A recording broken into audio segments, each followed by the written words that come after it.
친일파라는 말을 들어보셨지요? 일제감정기 시절 일본에게부터 나라를 팔아 자신의 배를 불린 사람들을 일컫는 말인데요. 이런 친일파에서도 가장 많이 알려진 사람은 바로 이완용일 겁니다. 이완용은 친일 반역자, 나라를 팔아먹은 매국노라는 수식어가 항상 따라다니는데요. 그는 왜 매국노가 되었을까요? 이완용은 가난한 집안에서 태어났으나 어릴 때부터 총명하고 영특하여 친척이자 예방승지로 있던 이호준의 양자로 들어가게 되는데요. 이후 남부럽지 않은 후원을 받으며 우리나라 최초의 근대식 공립교육기관인 유경공원에서 공부를 하며 1882년 문과에 급제, 1886년 규정각 대교에 임명되어 고종과 순종의 총애를 받으며 승승장구하게 됩니다.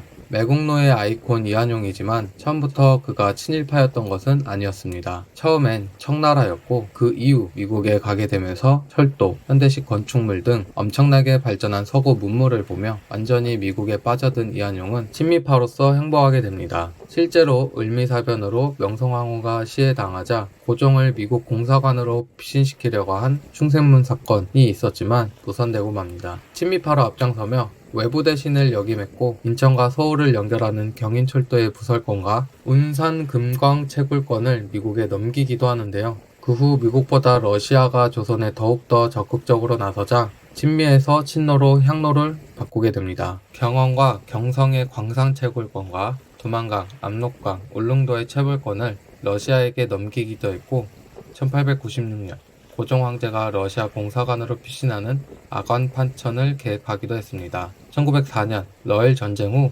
일본이 승리하고 일본과 미국은 가스라테프트 밀약으로 각각 조선과 필리핀에 대한 통치권을 행사하는데 이때 이완용은 러시아를 버리고 친일파로 변절하게 됩니다. 친청, 친미, 친러, 친일 참 바쁘게도 산 인생인데요. 그 유명한 일산의격을 솔선수범으로 체결하고 이후 대한제국은 일본의 소나기에 넘어갔고 이완용은 이토 히로부미의 환심을 사 내각 총리 대신 오늘날 국무총리 자리에 오르며 여의도 30배가 넘는 땅도 받게 됩니다. 1907년 에이그 특사 사건 이후 고종에게 양의를 강요해 순종을 즉위시키기도 하였으며 1910년 한일합병을 윤덕영과 주도하여 을사오정 말고도 경술국적으로도 이름을 올리게 됩니다.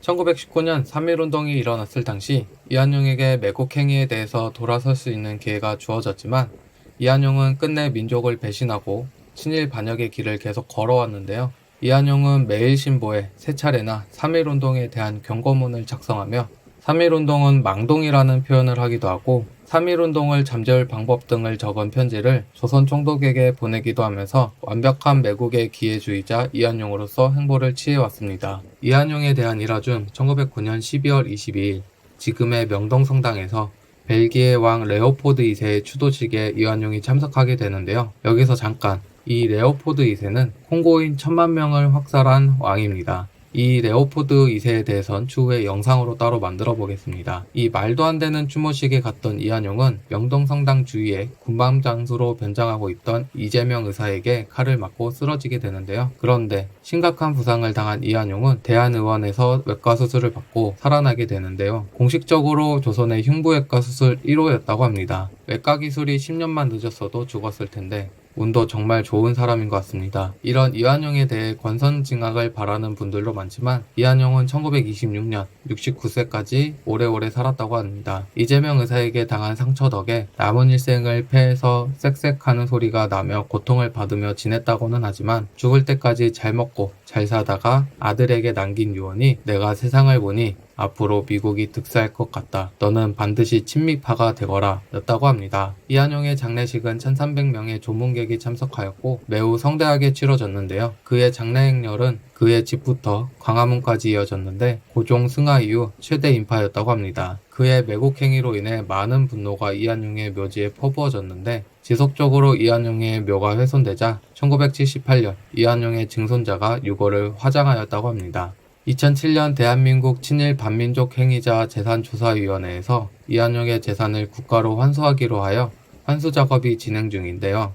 이완용이 살아생전 상당 부분 토지를 현금화하여 유동성 있게 빼돌린 탓에 그마저도 쉽지 않다고 합니다. 나라를 팔고 자신의 배를 채우고 민족의 고열을 빤 그는 역사의 평가를 두려워하지 않는 삶을 살았고 끝까지 반성하지 않고 힘과 권력만을 쫓았는데요. 우리가 영원히 기억하고 역사에 대해 제대로 공부하는 것만으로도 어떠한 일이 있어도 나라를 뺏기고 힘을 잃지 않는 길이라는 것을 다시 한번 새겨보는 것은 어떨까요?